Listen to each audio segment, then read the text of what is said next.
அவர்களுடைய தேவகானம். தலைப்பு பாருங்க, தேவகானம்.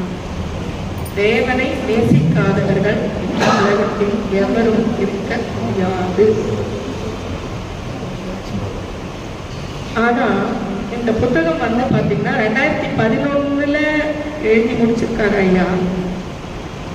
2011 எழுதி முடிச்சிருக்காரு. 19 நம்மளுடைய நூலகத்துக்கு இந்த புத்தகம் வந்திருக்கு. இன்று வரை ஒருவர் கூட இதை எடுத்து படித்ததில்லை. அது காரணம் என்னன்னுதான் தெரியல.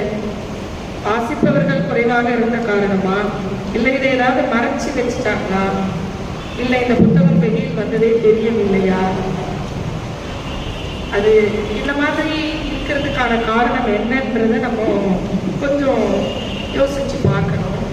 ஆனா இந்த புத்தகத்தை நான் ஒரு வாரத்துல ஒரு 3 நாள் தான் படித்தேன். இப்போ அந்த ஒரு சின்ன நிமிஷம் கூட விடாம இந்த கவிதையை படிச்சுக்கிட்டே இருக்கணும் போல தோணுச்சு.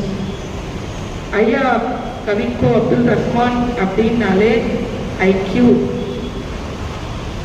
இன்னைக்கு ஐக்யூ கவிதைகளை விரும்பாத குழந்தைகள் எவருமே கிடையாது. நாங்க பள்ளியில 12ஆம் வகுப்பு தமிழ் எடுக்கிறேன். ஐக்கியூவை விரும்பாத குழந்தை இருக்கவே முடியாது. அதற்கு காரணம் நன்மையும் தீமையும் பிறர் தரவாரா என்பது போல எல்லா விஷயமும் நம்ம கிட்டதான் இருக்கு. ஐயா சொன்னாரு ரீல்ஸ் ரீல்ஸ் ரீல்ஸ் ரீல்ஸ் எல்லாம் ரியலி ரீல்ஸ் தான். அதெல்லாம் மனதில் பதியறதில்லை. சும்மா அந்த டைம் பாசிங் பிரெயின்ல ரெஜிஸ்டர் ஆகுமா, சப்கான்சியஸ்ல செட்ரைட் ஆகுமான்றதெல்லாம் கிடையாதுங்க. நம்ம எடுத்து ஆழ்ந்து படித்து அதை அண்டர்லைன் பண்ணி அதில் சைடில் நமக்கு தோணினதை எழுதி வைக்கும் பொழுதே ரெஜிஸ்டர். திரும்ப ஒரு முறை பார்த்தா மறக்கவே மாட்டோம். ரீல்ஸை 10 முறை பார்த்தாலும் மறந்துடும். அடுத்த நிமிஷம் வரும்போது அது புதியதாக தோன்றும். இது அவர் சொன்னதுக்காக நான் சொல்லலை. இன்னைக்கு இருக்கிற நடைமுறையில் குழந்தைகளை சரியாக நம்ம கொண்டு செல்லவில்லை என்பதுதான் அதற்கு காரணம். இதற்கு முதலில் வீட்டில் பெற்றோர்கள், பின்னர் வகுப்பறையில் வரும்பொழுது ஆசிரியர்கள் ஆகி நாங்கள குறை சொல்லிக்கல. எங்களுக்கு அமைக்கப்பட்ட பாடத்திட்டத்தில் நூலகத்தை படிக்கிறதுக்கு லைப்ரரின்றாங்க.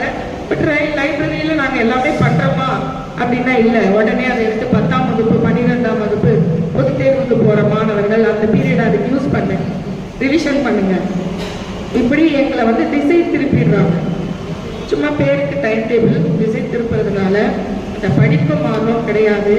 இதே நான் சின்ன குழந்தையா நான்